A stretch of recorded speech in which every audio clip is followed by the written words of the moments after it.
लोकसभा चुनाव से पहले सभी राजनीतिक दल अपनी अपनी तैयारी में जुट गए हैं। इसी तैयारी को लेकर भारतीय जनता पार्टी के प्रदेश महामंत्री लोकेन पराशर से टीवी 27 न्यूज के संवाददाता ने खास बातचीत की है। सुनिए। लोकसभा चुनाव का बिगुल बज चुका है और दोनों ही भाजपा कांग्रेस समेत तमाम सारे जो दल हैं, राजनीतिक पार्टियां हैं, वो अपनी अपनी प्रत्याशियों की तैयारी कर रही हैं। कुछ ने प्रत्याशी उतार दिए हैं, कुछ प्रत्याशी की तैयारी चल रही है। अब देखना यह है कौन पार्टी इसमें जो है बाजी मार पाती है। हालांकि ग्वालियर चंबल की बात करें, मध्य प्रदेश की बात करें तो पूरे प्रदेश में जो भारतीय जनता पार्टी है वो चुनाव की रणनीति है वो उसमें काफी आगे चल रही है। मेरे साथ में भाजपा के महामंत्री, जो प्रदेश महामंत्री लोकेन पाराशर जी मौजूद हैं, उनसे बात करते हैं।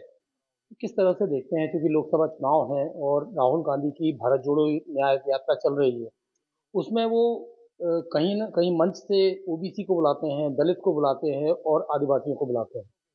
किस तरह देखते हैं ये जो वर्ग विभाजन की जो जिस तरह से वो बुलाते हैं, हालांकि सामान्य वर्ग की वो बात नहीं, और लोगों की बात नहीं करते जी। देखो, राहुल जी की दो समस्याएं हैं।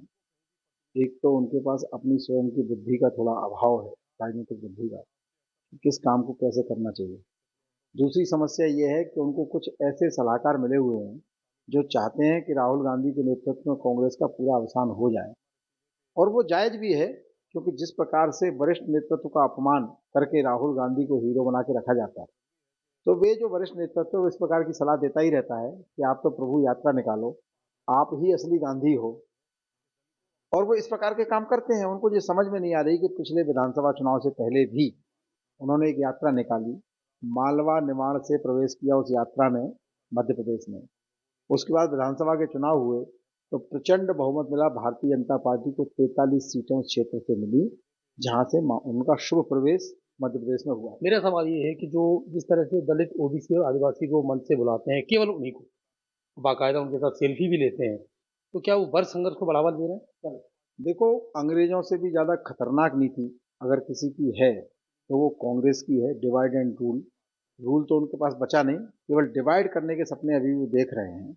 लगातार देश में कैसे विभाजन, जाति के नाम पर, धर्म के नाम पर। अब कोई उनसे पूछे कि भाई, इतने रहनुमा हो, इतने आप जो है उनके समर्थक हो, इतने आप दयावान हैं, तो 60-65 साल तक एससी गरीब क्यों रहा, एसटी गरीब क्यों रहा, अल्पसंख्यक वर्ग की हालत क्यों खराब रही?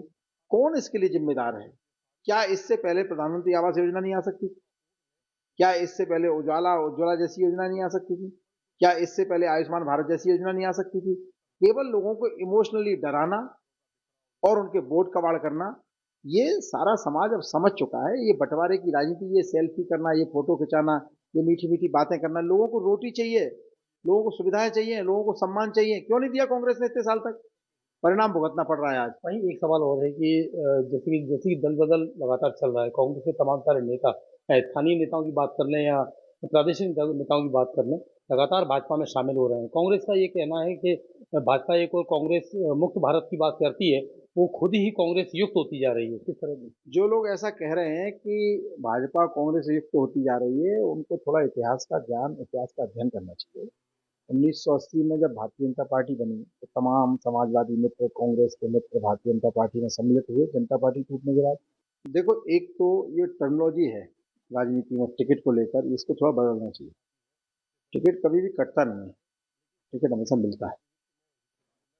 योग्य कार्यकर्ता कौन, तमाम सर्वे होते हैं, तमाम अंदर की जानकारियां आती हैं, उसके आधार पर पार्टी फैसला लेती है। कौन हारा हुआ, कौन जीता, ये पैमाना नहीं होता। और ये चुनाव जो है ना, ये देश का चुनाव है, और देश का चुनाव है, और विश्व के सबसे लोकप्रिय नेता नरेंद्र मोदी जी की गारंटी का चुनाव है। नरेंद्र मोदी को सीधा जनता चुन रही है हर लोकसभा कॉन्स्टिट्यूंसी में। इसलिए प्रत्याशी का बहुत अधिक महत्व है। महत्व होता है, लेकिन नरेंद्र मोदी को ध्यान में रख के सब लोग वोट करने वाले हैं। और 29-29 सीटें पूरी मध्य प्रदेश की, चाहे वो ग्वालियर हो, चाहे मुरैना हो, चाहे भिंड हो, या पूरे मध्य, एक सीट अगर कमलनाथ जी बचा सकते हैं अपने बेटे की, तो मैं उनको चुनौती देता हूँ, वो भी नहीं बचेगी। तो इस बार मुद्दा क्या रहने वाला है भाजपा के प्रमुख मुद्दे?